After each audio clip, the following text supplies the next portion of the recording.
Hello and welcome to our December update here at Revesby Estates and on the farm. So firstly, I wish you all a happy new year because we are now in January. So I thought for this update really it's just an update on the year, what we've had, obviously the weather, what we've had in December, and then I've come and I've actually stood in one of our wild bird mix plots here which we've got feeding the birds through this hunger gap what they're in at the moment. So if we take a look at December to start with, what we had, so I thought December had been quite a dry month, but at the end of it we ended up with 81.8 millimeters of rain, which is quite a high rainfall. It started off wet at the beginning and then we ended up with a dry period actually over the Christmas part of there. We ended up with a high of 14.1 and a low of minus 1.8. That low came at the beginning on the 3rd of December and the high was actually on the 19th of December. So as we headed towards Christmas time, rather than getting any snow, we saw the warmer conditions pull in. But the year as a whole, it has been the second year in a row now of extremely high rainfall. So in total, we saw 829.4 millimeters of rain. Now, our average used to be around the 600 mark. Obviously that's starting to climb now with these 800s what we're getting.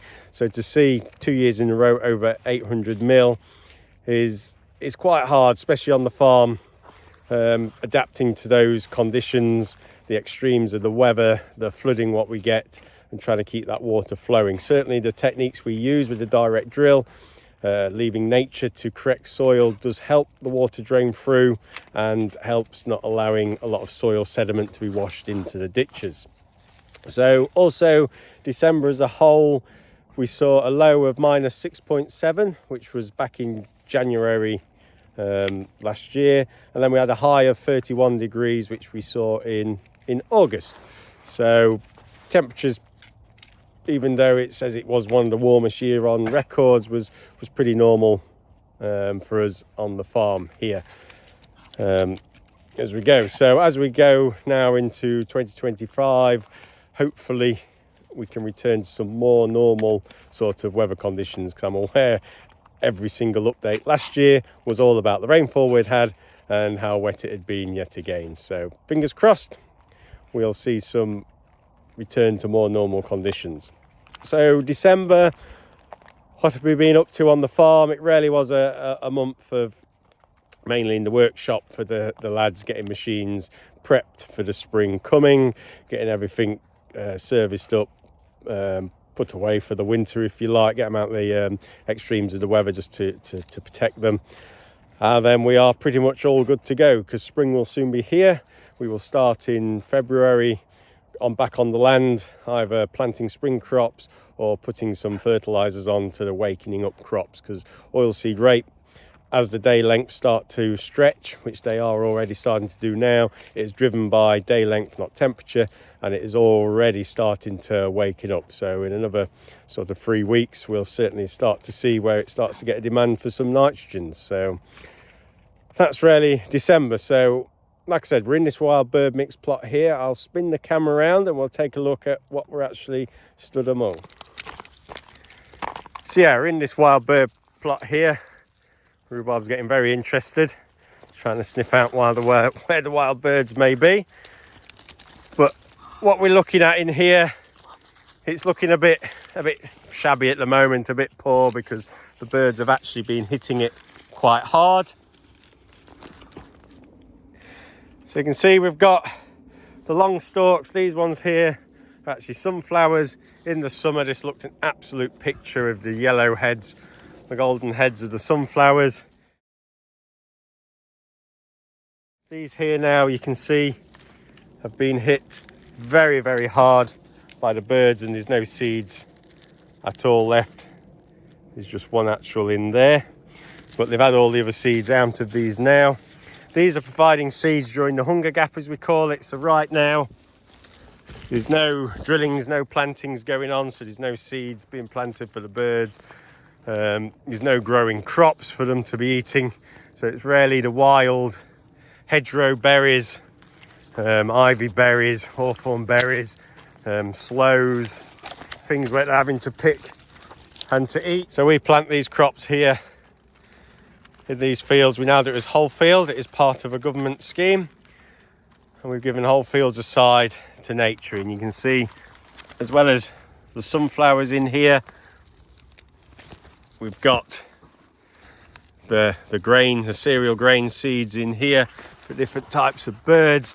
There is some millets around us, a lot of different seeds, but they really have been hit hard. This field would have been hit hardest because it's right near the wood, so all the birds have been coming out and back in it.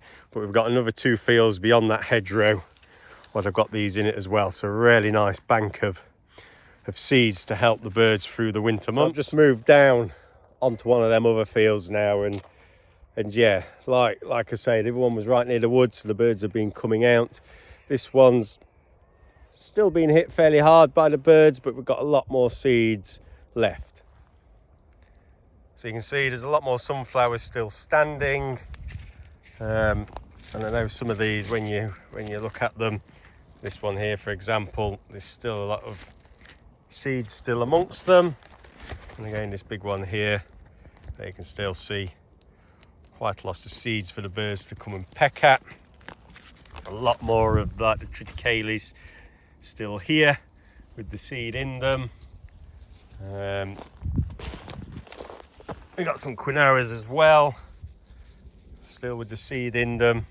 So yeah, a lot more seed still available in this field for the birds during this hunger gap. So these fields will be, so like I say, very early January at the moment. These will still be in place for another couple of months. End of February, these have got to stay in place for. And then the plan with these then is we will drill another crop of a similar mix into them. So this is a 1-year crop. You can establish a 2-year crop of this type of mix, but we don't do that because you can get a large weed burden.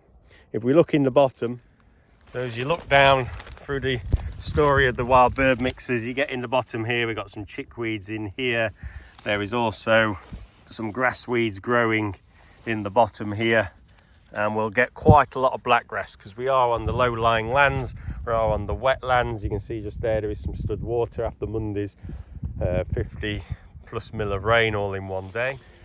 So yeah, there is, if this was in for 2 seasons, so 2 years, that understory, then weeds get chance then to grow, set seed, return seed, and the seed burden within the soil is growing and growing. So we've opted for the option of a 1-year mix. A little bit more needed to get them going. You've got to establish them every single year, so you've got more seed cost involved. But it just means once these crops have finished, we can come in here, spray out the weed burden, and then drill sort of April time towards May. Once the blackgrass has finished for that year, whatever grows won't set seed on it, and then therefore not only are we feeding nature with the seed mixes around us, we're also helping control the weed burden upon these fields. So if we want to return these fields back to crop, they're ready to go instantly. We haven't got burdens to deal with. So when these were set for these mixes go in, we did actually cultivate, relieve the soil of any last compactions, and then going forward from now on, because we don't do anything on here, we can just direct drill, stitch in the crops. And it's nice having the sunflowers and the varying different types of root structures to keep the soil open. And it is actually setting this soil up, so probably in 3 years time we'll be able to put another cash crop on, like a wheat crop on here, and farm it back again within the system. So all this land we've taken out for nature can soon be grabbed back in farm and used to produce crops on again. So yeah, just a quick update there for you on our wild bird mixers. Lovely sunset just as we're finishing this video off. Lovely frosty day, lovely winter sunset. So that was December. Next update, end of January for our January update. See what we've been up to. January is really pretty much for myself a planning month. A lot of budgeting going on, a lot of finalising on our sort of nutrition plans, starting to think nitrogens onto our rapes and onto some of the early wheat, start planning on them. We will be doing a lot of variable rate applications this year, so we'll start pulling together the first plans for those. They will all then just have to be finalised as we get to actually make the application, because you make them in January. By the time we've had another sort of 3-4 weeks, crops will have moved. So, but the plans will be in place during this month, all ready to go for when we get into February. So yeah, hope you found that interesting, and we will see you again next month.